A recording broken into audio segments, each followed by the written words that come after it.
जैसे ये खबर पुलिस के सर आप आपस में बात करते रहेंगे सर आप आपस में बात करते रहेंगे तो मैं आपको क्या ओए चुप करो।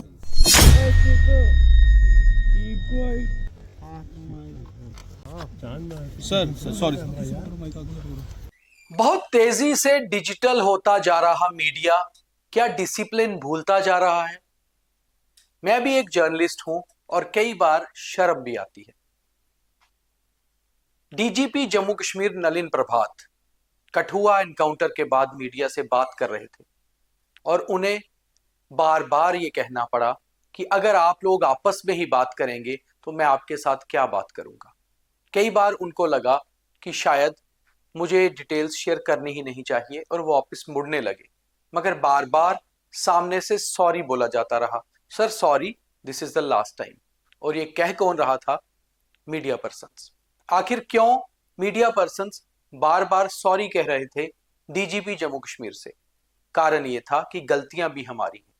कई बार डिसिप्लिन बहुत जरूरी होता है और वैसे तो डिसिप्लिन जरूरी ही होना चाहिए, मगर अब ये आम होता जा रहा है कि किसी भी ऐसी हेक्टिक मीडिया डिटेल्स जहां सुनाई जा रही हो, मीडिया प्रेस कॉन्फ्रेंसेस हो, वहां पर अक्सर ऐसा जमगढ़ होता है कि हम डिसिप्लिन भूल जाते हैं।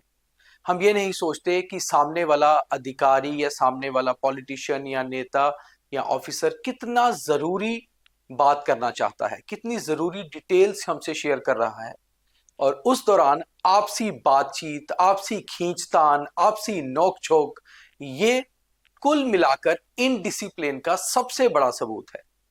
ऐसा ही हुआ कठुआ में, जहां पर एनकाउंटर खत्म होने के बाद डीजीपी बहुत ही इंपॉर्टेंट डिटेल्स मीडिया से शेयर कर रहे थे। आप जरा ये सुनिए पहले, उसके बाद बात करते हैं। रहम करें, थोड़ा सा रहम sir what are the details sir? यार फोन पीछे करो ना यार। सबको मालूम है 23 तारीख को सानेहाल कैमरा पीछे कर लो यार। फोन चलेगा। चुप बोलो मत। कैमरा पीछे मेरे से आवाज चुका।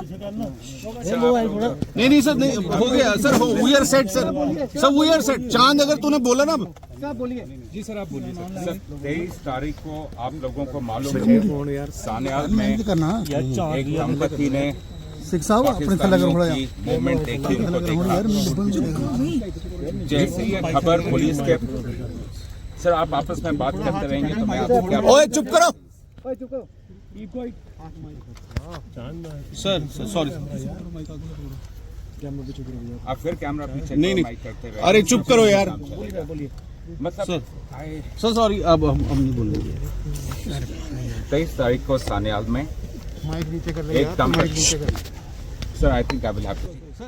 ओए चुप करो यार। आप कोई नहीं बोलेगा सर, जिसे लास्ट टाइम आपने को 23 तारीख को सानेहाल में आपने सुना कि करीबन 1 मिनट की इस वीडियो में 3 से 4 बार डीजीपी ने खुद सबको टोका कि या तो आप आपस में बात कर लें, अपने माइक कैमरा सीधे कर लें, या फिर मैं आपको डिटेल देता हूं।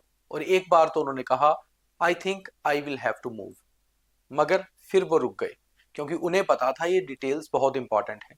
मगर इसकी जानकारी मीडिया कर्मियों को भी होनी चाहिए। और ऐसा नहीं है कि कोई कैमरा लेके पहुंचा है तो वो बहुत सीनियर पत्रकार है, और अगर कोई मोबाइल से शूट कर रहा है तो वो बहुत जूनियर है। हर आदमी अपनी ड्यूटी कर रहा है। बहुत तेजी से बदलते इस मीडिया में अब कोई छोटा और बड़ा नहीं रहा। डिजिटल मीडिया का जमाना है और टेलीविजन भी डिजिटल हो चुका है और प्रिंट मीडिया भी डिजिटल हो चुका है। हमने देखा है बहुत बड़े बड़े पत्रकारों को, बहुत बड़े बड़े न्यूज चैनल्स को, बहुत बड़ी न्यूज एजेंसियों को मोबाइल से शूट करते हुए। तो इसलिए जो आदमी कैमरा से शूट कर रहा है वो भी उतना ही इंपॉर्टेंट शूट कर रहा है जितना मोबाइल शूट करने वाला कर रहा है। फर्क सिर्फ इतना है कि डिसिप्लिन किसके पास है और किसके पास नहीं।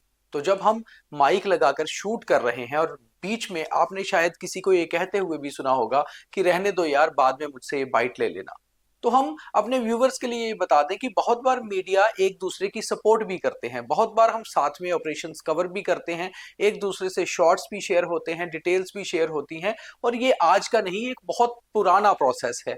हमेशा ये शेयरिंग चलती है और बड़े कोऑर्डिनेशन से काम होता है। एक्सक्लूसिव स्टोरीज और डिटेल्स हर एक की अपनी हो सकती हैं, रियल कंटेंट हर एक का अपना होता है, मगर बहुत सारे स्पॉट कंटेंट, बहुत सारे स्पॉट्स की स्टोरीज, स्पॉट्स के शॉर्ट्स एक दूसरे से शेयर होते हैं। मगर बहुत जरूरी हो जाता है कि जब हम कोई इंपॉर्टेंट प्रेस कॉन्फ्रेंस या इंपॉर्टेंट बाइट को कवर कर रहे हैं तो वहां डिसिप्लिन मेंटेन किया जाए ताकि हमारी खिल्ली ना उड़े।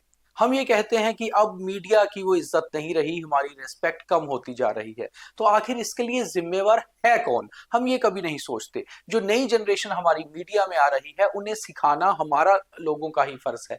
अगर हम सीनियर लोग ही ऐसा करेंगे तो आप खुद सोचिए कि नए आने वाली जनरेशन क्या सीखेगी, वो क्या डिसिप्लिन, क्या हायरार्की, क्या रूल्स, क्या प्रोटोकॉल सीख पाएंगे।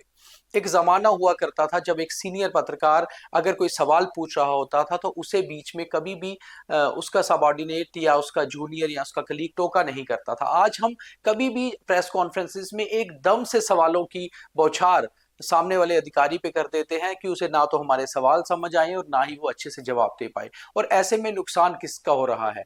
हमारा और हमारे व्यूअरशिप का। क्योंकि जब हमारे पास डिटेल्स और कंटेंट ही पूरा नहीं होगा तो हम अपने व्यूअर्स को सर्व क्या करेंगे? ये सोचना पड़ेगा। ये मीडिया का बदलता नया चेहरा नहीं है, इसके पीछे की बहुत सारी चीजें ऐसी हैं जो शायद हमारे लिए सही नहीं हो रही हैं। मगर आखिर ये कब तक चलेगा? इसके ऊपर कहीं ना कहीं एक विराम लगाने की जरूरत है, और लगाएगा कौन? हम खुद ही। तो इसलिए शायद मेरी इस वीडियो से भी कुछ मेरे मीडिया कर्मियों को, कुछ मेरे कलीग्स को दिक्कत हो सकती है, मगर जरा बैठ के ठंडे दिमाग से सोचिएगा कि मैंने जो भी कहा, जो भी बोला, क्या इसके ऊपर हमें विचार नहीं करना चाहिए? क्या हमें इस चीज को लेकर सुधार नहीं करना चाहिए कि हम भी डिसिप्लिन में रहें? और ये कोई आज पहली बार नहीं हुआ, इससे पहले भी बहुत बार, चाहे वो डीपीएल की बहुत सारी प्रेस कॉन्फ्रेंसेस हों, कई सारे मिनिस्टर्स की प्रेस कॉन्फ्रेंसेस हों, कई सारे ओकेजन हों, हम देखते हैं कि हमारे माइक्स भी लगे होते हैं, मगर बेहतर शॉट, बेहतर फ्रेम के चक्कर में हम एक दूसरे से भिड़ते रहते हैं, और ऐसे में हम बहुत इंपॉर्टेंट कंटेंट जो हमें सामने वाला बता रहा है उसे लूज कर देते हैं, और यही सोचते हैं कि वो रिकॉर्ड तो हो ही रहा है।